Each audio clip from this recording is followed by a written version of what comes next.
दोस्तों, पुराने समय से ही कोई राजा अपने राज्य का कमान अपने उसी बेटे को देता था जो सबसे बेहतर होता था, जिसमें राज्य चलाने की कुशलता होती थी, जो और लोगों की तुलना में अपने राज्य को बेहतर ढंग से चला सकता था। आज के भागदौड़ भरी जीवन में भी हमें अपने आप को यदि एक नई ऊंचाई तक लेकर के जाना है तो हमें दूसरों से खुद को बेहतर बनाना होगा। अपने अंदर वो काबिलियत दूसरों की तुलना में ज़्यादा रखनी होगी जिस फील्ड में हम अपने आप को सफल बनाना चाहते हैं। एक बार एक व्यक्ति जिसमें कुशलता तो पूर्ण रूप से व्याप्त थी, लेकिन वह हर बार दूसरों की तुलना में पीछे रह जाता था और अपने लक्ष्य प्राप्ति से वंचित रह जाता था, क्योंकि उसके अंदर अपने कार्य की कुशलता पर्याप्त मात्रा में थी।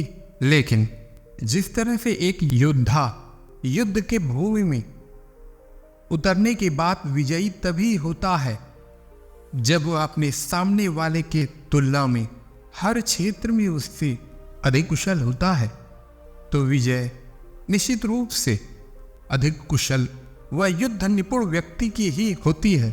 ठीक उसी तरह से केवल कार्य कुशलता के बल पर कोई व्यक्ति कभी भी विजयी नहीं हो सकता। उसके अंदर सभी तरह के विजय प्राप्त करने के लक्षण व सभी क्षेत्र में कुशलता जरूरी है। वह व्यक्ति अपने बार बार हार की वजह से, अपने लक्ष्य प्राप्त न कर पाने की वजह से बहुत ही ज़्यादा परेशान था।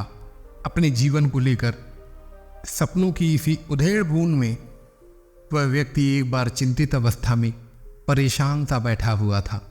उसके कुछ मित्र उसे इस अवस्था में देखते हुए उसे एक महात्मा के पास लेकर गए।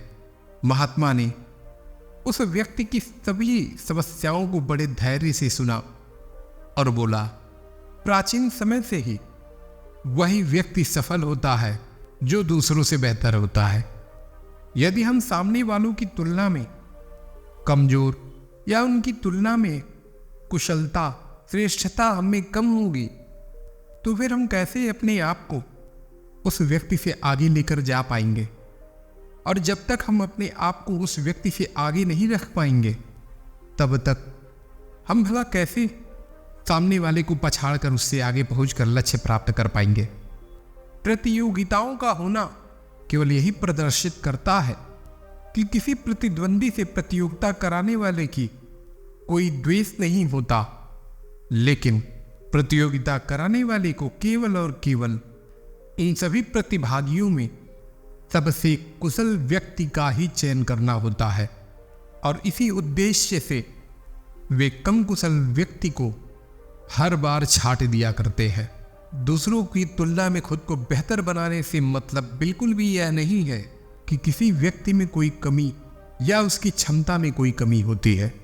परस्पर सदैव सभी व्यक्तियों में कार्य करने की क्षमता व कुशलता लगभग बराबर सी होती है, और यदि किसी व्यक्ति में किन्हीं कारणों से यह कम है तो अपने परिश्रम के बल पर उसे निखारा जा सकता है। लेकिन अपनी कुशलता, अपनी क्षमता को दूसरों की तुलना में अधिक करने के लिए हमें उनकी तुलना में कठिन परिश्रम व अपनी कमजोर कड़ी को और मजबूत करने की जरूरत होती है। महात्मा ने उस व्यक्ति को आगे बताते हुए कहा कि मैं आपको 10 ऐसे बातें बता रहा हूं जिनका अनुसरण करके आप अपने आप को दूसरों की तुलना में बेहतर बना सकते हैं। महात्मा के द्वारा बताए हुए वे 10 पॉइंट डिस्क्रिप्शन बॉक्स में आपको मिल जाएंगी, आप उसको पढ़ सकते हैं, क्योंकि यहाँ पर बताने पर अनावश्यक वीडियो लंबा होगा और वीडियो लंबा करने का हमारा कोई भी उद्देश्य नहीं है। हमारा प्रमुख उद्देश्य इन बातों का आप तक पहुंचाने का है। उस व्यक्ति ने महात्मा के द्वारा बताई हुई बातों का अनुसरण करके अपने आप को बेहतर किया। जो कमजोर कड़ी उसकी सफलता में बाधा बन रही थी उसे दूर किया और बड़े ही आसानी से अपने लक्ष्य को प्राप्त किया। दूसरों की तुलना में खुद को बेहतर बनाने के वो 10 पॉइंट डिस्क्रिप्शन बॉक्स में दिए हुए हैं, आप उसे जरूर पढ़ें और कमेंट करके जरूर बताएं कि उनमें से किस किस पॉइंट को आप अपने डेली रूटीन में फॉलो करते हैं। वीडियो अच्छे लगेगी तो उसे लाइक करके चैनल को सब्सक्राइब कर दीजिएगा।